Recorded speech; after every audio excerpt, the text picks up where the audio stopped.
Hey, leader. Yeah, you. Let's cut through the noise and get real. I want you to answer these questions in your head right now. Number one, when's the last time you made a tough call without second guessing yourself for days on end? Number two, how often does your team just smile and nod and figure it out outside of you when you consistently drop the ball?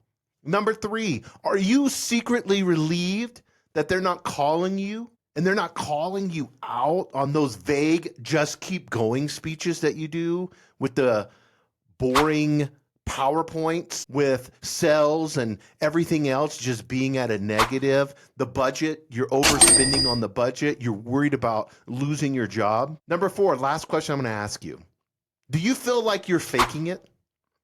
Do you feel like some days you're hoping no one notices? Well, if you're squirming, that's good. That's your wake-up call. Because you know why? I've been there too. I was thinking that I was leading when in reality, my team was covering for me. And this is a huge ego thing, and a lot of leaders won't talk about this, but I want to talk about how your team covers for you, what you can do to fix this. I thought that I was resilient. I thought that I was a great leader. And I thought my team had my back, but they weren't. They were faking it. They're just trying to survive. Why are they trying to survive? They need a paycheck. And then they were filling in my leadership gaps, but they can't do it. If they could do it, they would be the leader. Here's the deal. It's February 22, 2025. Uncertainty in this world is the default. And your team isn't thriving. You guys are in a sinking ship and they're patching holes that you haven't filled. And that's on you as a leader. The good news is that you can fix this. And today I'm going to go into 4 laws of leadership resilience. And I'm going to give you not just the laws, but a step-by-step guide so that you can start leading through all this chaos that we have. So let's recognize the problem. The problem is this. Your team, believe it or not, this is a wake-up ego call. Your team's faking it. Your team's not resilient. They're waiting for you to grow a spine. And your team, if you want to know the ugly truth, your team is just carrying you. They're not thriving, they're surviving. They're fixing your messes constantly, and they smile and nod through the fluff that you give. And they keep quiet. Why? Because if you're not a leader, what are you? And I don't like to use the word follower, but that's a person that's not really into leadership. So they want 2 things, security, a paycheck, and they hate drama. So what are they going to do? They're going to appease the conversations that you have with them. They're going to sit in the meetings and pretend like they're taking notes. They're going to listen to your half-baked strategies. And you're going to think in your head, wow, these guys like me. They get it. Especially if you don't even realize how narcissistic you are. I do this all the time with leaders. This is crazy. I've talked to more leaders because I'll watch their interaction. I've sat with the leader just for a few hours and see how they talk. And if they always bring it back to themselves, and some of you have leaders that are this way, if you're in middle management, your upper leadership, it's this way. Or they will like have a conversation and 80% of the time they're talking and they're talking about maybe a problem that they're having in their personal life or whatever. And it's like, really? That's so narcissistic. That every word that comes out of your mouth has to be helping others. And if you're doing that, you're not a leader yet. You're just a placeholder that these people are stuck with. And that sounds harsh, but it's the truth. Because they did a survey this week, and 97% of execs say resilience matters and is important, but half of them admitted that they suck at it. And the odds are that you're in that half. So law number 1, face your weakness. Build personal resilience. What does that look like? Well, if you're mentally exhausted, if you're emotionally drained, and if you're paralyzed by indecision, and then you just put this fake confident smile on and hope no one notices, well, guess what? Here's a reality check for you. They notice. They know. Your team sees your hesitation. They know when you're stalling. They pick up your slack constantly. But guess what? If they have to do that, they're going to resent you. They're not going to tell you that, but secretly, down deep inside, they're having conversations about you and resenting you. That's why you can never get them to commit fully. And if you're not leading, then you're leaning on them. And that's not strength. And I don't mean to be mean, but it's you being a coward. because you're not facing the position as a leader that you were given. And you're also hurting people, not helping people. So how do you fix this? That sounds pretty serious, Jason. I want you to look in the mirror every day and write down 2 things. This is it. You're going to write down, what's breaking me today? What's breaking me today? Number 2, you're going to write down, what's building me today? So what's breaking me today? Oh, I got in a big argument with my boyfriend, my girlfriend, and this happened. So you're going to write that down. Why? Because you need to realize indecision drains people, and your indecision about a personal relationship, what will happen a lot of times, and I see this with leaders, they will come into work and these people have to listen to you because you're the boss. So leaders will come in and just dump on these people because they have to smile and look at you and pretend like they care. They do not want to hear your personal problems.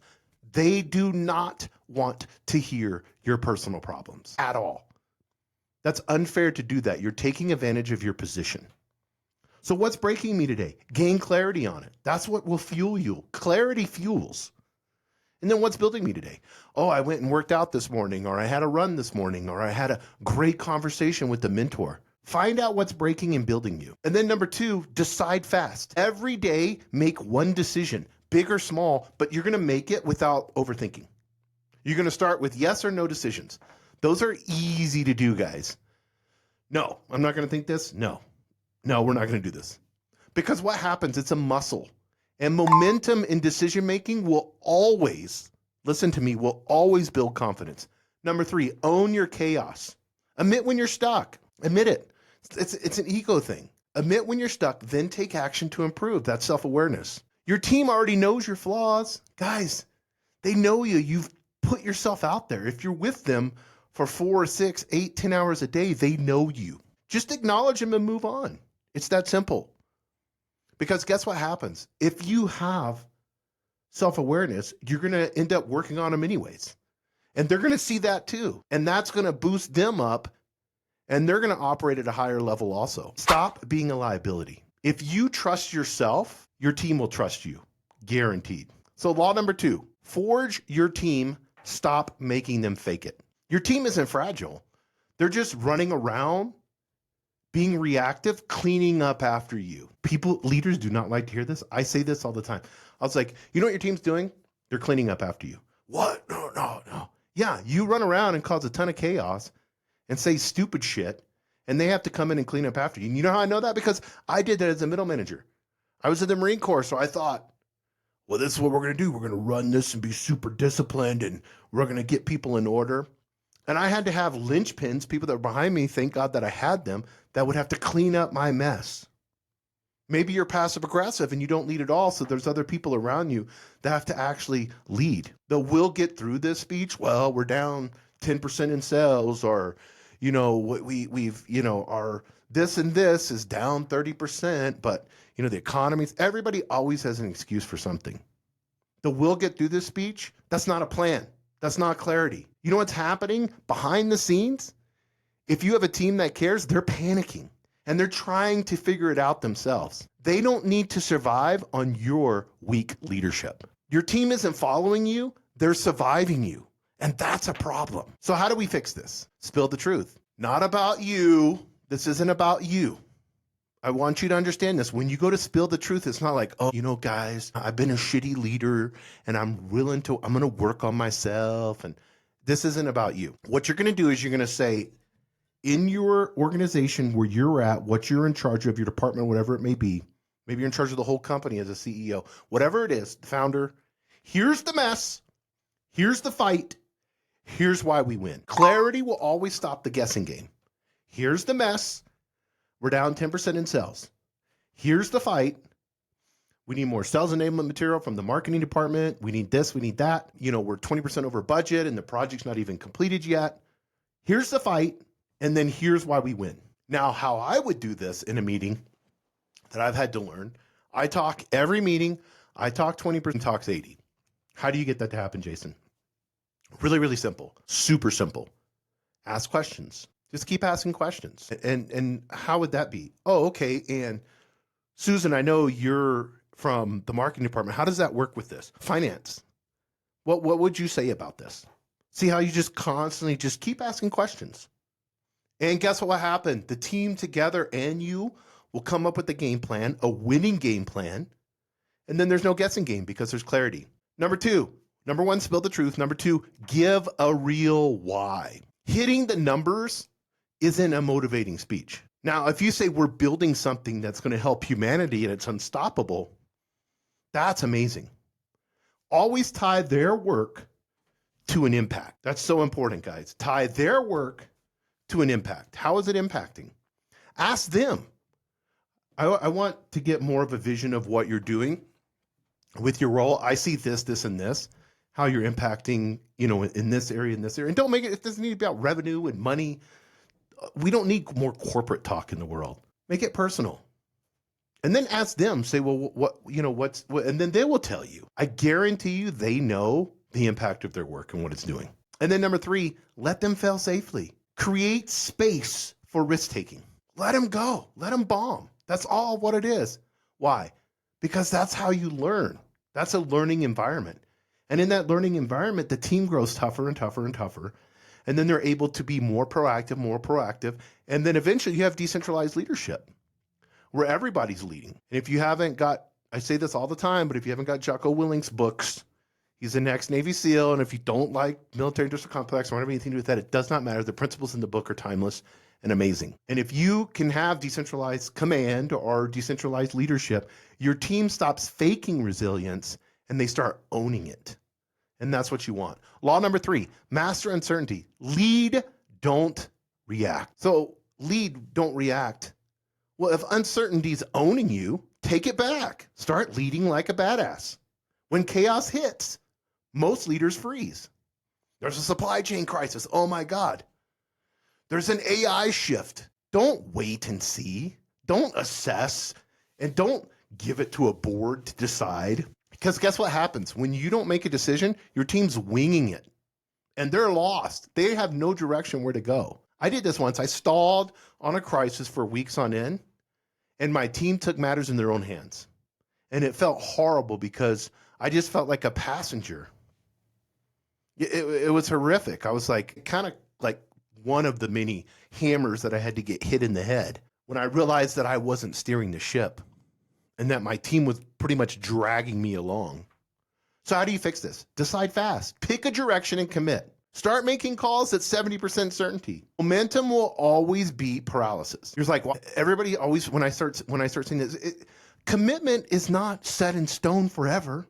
You're not chiseling something in stone. We have updates in software. Why? Because new things happen, new problems come up, and then it just updates, fix, updates, fix, updates, fix. That's the same with your commitment.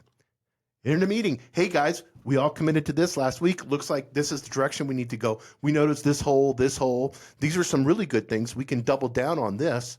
Now you make the commitment 2.0 and then the commitment 3.0. The commitment always updates when you have team meetings. Decide fast. Number two, adapt faster. Humans, that's what we're all about, isn't it? Adaptation. If it's not working, kill it fast and pivot. Kill it fast, pivot, move on. Ask your team, hey guys, this isn't working. What does each of you feel about killing this? And let's pivot to this direction. Give me the pros and cons of this, Susan. You save weeks of wasted effort. Adaptation, if you can adapt fast and learn how to do that, commit fast, adapt fast, you're in the top 1% of leaders. And then number three, this makes you unstoppable. Paint the win. Stop doom scrolling problems. That's what followers do, not leaders. You have to lay out a bold, clear vision on how you'll win. We love winners.